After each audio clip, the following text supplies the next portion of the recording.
ക്ഷേമ പെൻഷൻ മുടങ്ങിയത് മാത്രമല്ല പ്രശ്നം, ആനുകൂല്യങ്ങൾ ലഭിച്ചിട്ടും മാസങ്ങളായിരിക്കുന്നു.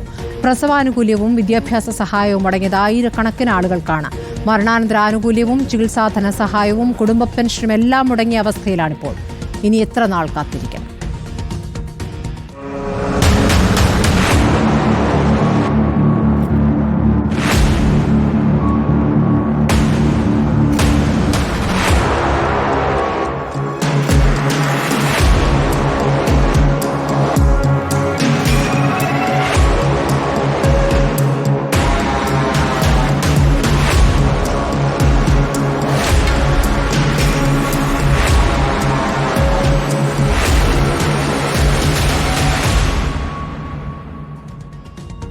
സന്ദീപ് രാജാക്കാട് ഇടുക്കിയിൽ നിന്നും. സന്ദീപ് രാജാക്കാട്, പ്രസവാനുകൂല്യങ്ങൾ, വിദ്യാഭ്യാസാനുകൂല്യങ്ങൾ ഇതൊന്നും ലഭിക്കാത്ത എത്രത്തോളം പേരുണ്ട് ഇടുക്കിയിൽ?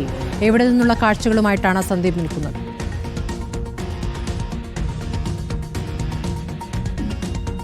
പ്രതികാട്, ഞാനിപ്പോൾ നെടുങ്കണ്ടത്തെ ആശാരികണ്ഠം എന്ന് പറയപ്പെടുന്ന ഒരു സ്ഥലത്താണ് ഉള്ളത്. ഈ നൂറുകണക്കിന് വരുന്ന അല്ലെങ്കിൽ ആയിരക്കണക്കിന് വരുന്ന ആളുകളാണ് അംശാദായം അടച്ച് ഈ ക്ഷേമനിധിയിൽ അംഗങ്ങളായി അതിൻ്റെ ആനുകൂല്യങ്ങൾക്ക് വേണ്ടി കാത്തിരിക്കുന്നത്. അതിനെ മാത്രം ആശ്രയിച്ച് ജീവിതം മുമ്പോട്ട് കൊണ്ടുപോകുന്നവരുടെ ഇപ്പോഴത്തെ ഒരു അവസ്ഥ എന്ന് പറയുന്നത് വളരെ ദുഃഖകരമായ ഒരു സാഹചര്യമാണ് നമുക്ക് പലയിടത്തും കാണാൻ സാധിക്കുന്നത്. ഞാനിപ്പോൾ ഉള്ളത് അലി എന്ന് പറയപ്പെടുന്ന ഒരു ആളുടെ വീട്ടിലാണ്. ഇപ്പോൾ പെൻഷൻ കിട്ടിയിട്ട് എത്ര കാലമായി? ഞങ്ങൾക്കൊരു 5-6 മാസമായി പെൻഷൻ കിട്ടിയിട്ട്. അതുപോലെ തന്നെ ഒരു കൊച്ചിനെനിക്ക് വയ്യാതെ കിടപ്പുണ്ട്. ആ കൊച്ചിന് പോലും അങ്ങനെയാണ്. ആ കൊച്ചിന് നോക്കുന്നതിന് 500 രൂപ വെച്ച് ഉണ്ടെന്ന് മതി. ഇപ്പോൾ 2 വർഷം മിച്ചമായി അതും കിട്ടിയിട്ട്. ഇതൊന്നും കിട്ടിയില്ലെങ്കിലും കുഴപ്പമില്ല, എൻ്റെ ആ വീടൊന്ന് ശരിയാക്കി കിട്ടിയാൽ മതി. ഈ കൊച്ചിനെയും കണ്ട് ഏത് സമയത്ത് ഞങ്ങൾ 3 പേരും മരണത്തിലാണ് കിടക്കുന്നത്. ഇതിൽ നിന്ന് ക്ഷേമനിധി ബോർഡിൽ നിന്ന് പിരിഞ്ഞു, അതിനുശേഷം ഇപ്പോൾ എത്ര വർഷമായി? അത് 2 വർഷം കഴിഞ്ഞു. 2-3 വർഷം ആറായി. അതിന് അവിടുന്ന് 1 രൂപ പോലും കിട്ടിയിട്ടില്ല. ക്ഷേമനിധി ബോർഡിൽ നിന്ന് 1 രൂപ പോലും കിട്ടിയിട്ടില്ല. ഒരാനുകൂല്യം കിട്ടിയിട്ടില്ല, അടച്ച പൈസ തിരിച്ചും കിട്ടിയില്ല. ഇല്ല, ഒരു ആനുകൂല്യം കിട്ടിയില്ല, അടച്ച പൈസ കിട്ടിയിട്ടുമില്ല. ഇല്ല. തരത്തിലാണ്. അപ്പോൾ ഈ മോൻ്റെ കാര്യങ്ങളൊക്കെ എങ്ങനെയാണ് നടത്തുക? മോൻ്റെ കാര്യങ്ങൾ എങ്ങനെ, നാട്ടുകാരും അയൽവക്കക്കാരും എല്ലാം കൂടെ നമ്മളെ സഹായിക്കുന്നു. തുച്ഛമായ ശമ്പളത്തിൽ അവൻ്റെ അടുത്ത് ഒരാൾ എപ്പോഴും ഇരിക്കണം. എപ്പോഴും ഞാനിരിക്കും. ഇപ്പം നിങ്ങൾ വന്നാൽ പിന്നെ തന്നെ കണ്ടില്ലേ, മരുന്ന് കൊടുക്കണം, ശാപ്പാട് കൊടുക്കണം, ഒരാളിരിക്കണം. പിന്നെ കുടുംബത്തിൻ്റെ ഒരു ചിലവ് കൊണ്ടാണ് കഴിഞ്ഞു പോകുന്നത്. പിന്നെ എനിക്ക് ഷുഗറും പ്രഷറും ഒക്കെ ഉള്ളതുകൊണ്ട് ഒന്നിനും പോകാനും പറ്റിയില്ല. വേറെ വരുമാനമൊന്നുമില്ല. പഞ്ചായത്തുകാർ അവിടുന്ന് ഇവിടുന്നെല്ലാം ആൾ വന്ന് അന്വേഷിച്ചിട്ട് പോകുന്നതല്ലാതെ വേറെ ഒന്നും നമുക്ക് കിട്ടുന്നില്ല. ആശ്രയമായിട്ട് കൃത്യമായി നമുക്ക് കിട്ടിയിരുന്നത് ഒരു ആശ്വാസമായിരുന്നത് ഈ ക്ഷേമ പെൻഷൻ. ഈ പെൻഷനായിരുന്നു. അതുപോലും ഇപ്പോൾ 6 മാസം വെച്ചായല്ലോ കിട്ടാതായിട്ട്. അതുപോലും കിട്ടുന്നില്ല. ചെറുക്കനും കിട്ടുന്നില്ല, എനിക്കില്ല. പിരിഞ്ഞു വന്നിട്ടുള്ള ഇതും കിട്ടുന്നില്ല. ക്ഷേമനിധി അടച്ച ബോർഡിൽ അടച്ച കാശും കിട്ടുന്നില്ല. അതിൽ നിന്ന് ഒരു ആനുകൂല്യം നമുക്ക് ഇന്ന് വരെ കിട്ടിയിട്ടില്ല. അവിടെ പോയി 3 പ്രാവശ്യം അന്വേഷിച്ചു. അവർ പറയുന്ന ഡേറ്റ് ആയില്ല എന്ന് പറഞ്ഞാൽ വിടുന്നത്.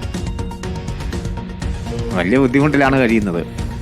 ചെറുക്കന് തന്നെ ഒരു ആശുപത്രി പോക്കിന് ഒരു 40,000 രൂപ ചിലവാകും. തിരുവനന്തപുരം ശ്രീധരയിലെ ചികിത്സ. അവിടുന്ന് മരുന്ന് കുറിച്ചൊന്ന് അത് തന്നെ മേടിക്കണമെങ്കിൽ 3,000 രൂപ 4,000 രൂപ ഒരു മാസം ആവുന്നുണ്ട്.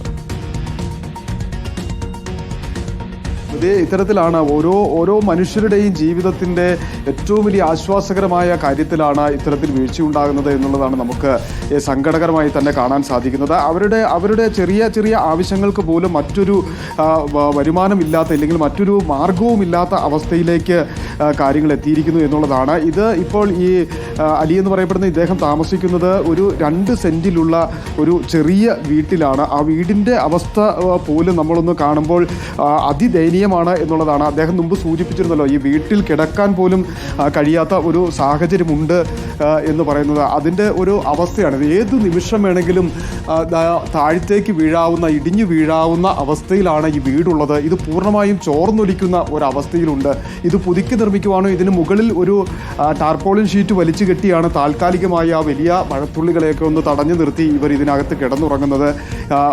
ഇടിഞ്ഞു വീണ് കഴിഞ്ഞാൽ ഇതിനുള്ളിൽ അകപ്പെട്ടു പോവുകയല്ലാതെ മറ്റു മാർഗമില്ല എന്ന് അദ്ദേഹം തന്നെ പറയുന്നു. കാരണം ഇതൊന്നും ശരിയാക്കാൻ കഴിയുന്ന ഒരു സാഹചര്യം അദ്ദേഹത്തെ സംബന്ധിച്ച് ഇല്ല എന്നുള്ളത് ഏറ്റവും പ്രധാനപ്പെട്ട കാര്യമാണ്. അതിനൊപ്പമാണ് ഈ മരുന്നിനും അത്യാവശ്യം മറ്റു കാര്യങ്ങൾക്കുമൊക്കെ വേണ്ടി കിട്ടിയിരുന്ന ഈ ഒരു ക്ഷേമ പെൻഷൻ കൂടി ഇല്ലാതെയാകുന്ന ഒരു അവസ്ഥ ഉണ്ടായിരിക്കുന്നത്.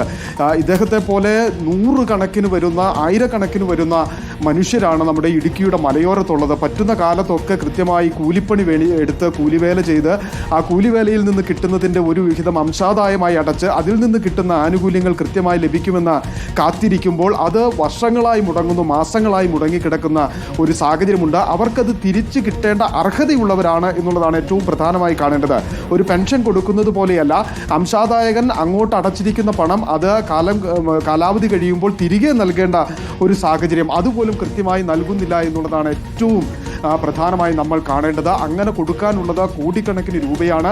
പ്രസവാനുകൂല്യം 1774 പേർക്കായിട്ട് ലക്ഷക്കണക്കിന് രൂപ കൊടുക്കാൻ കിടക്കുന്നു. അതുപോലെ തന്നെ വിദ്യാഭ്യാസ ധനസഹായം മുടങ്ങിയിട്ട് മാസങ്ങൾ പിന്നിടുന്നു. ഒരു വർഷത്തിലധികമായി ക്ഷേമനിധി ആനുകൂല്യങ്ങൾ ഇത്തരത്തിൽ വിവിധ ഇടങ്ങളിലായി മുടങ്ങിക്കിടക്കുകയാണ്. മുടങ്ങിക്കിടക്കുമ്പോൾ ദുരിതം അനുഭവിക്കുന്നത് ഇദ്ദേഹത്തെ പോലുള്ള ഒരുപിടി ആളുകളാണ്. അതിന് സർക്കാരിൻ്റെ ഒരു ഇടപെടൽ ഉണ്ടാകാതെ ഇവരുടെ ജീവിതം മുമ്പോട്ട് കൊണ്ടുപോകുവാൻ കഴിയാത്ത വലിയ അവസ്ഥ ഉണ്ട് എന്നുള്ളതിന്റെ കിടപ്പ് രോഗിയായ ഒരു മകനൊത്തുള്ള വൃദ്ധനായ ഒരു പിതാവിന്റെ ദുരിതക്കാഴ്ചയാണ് ഇപ്പോൾ സന്ദീപ് രാജാക്കാട് ഇടുക്കിയിൽ നിന്ന് കാണിച്ചത്.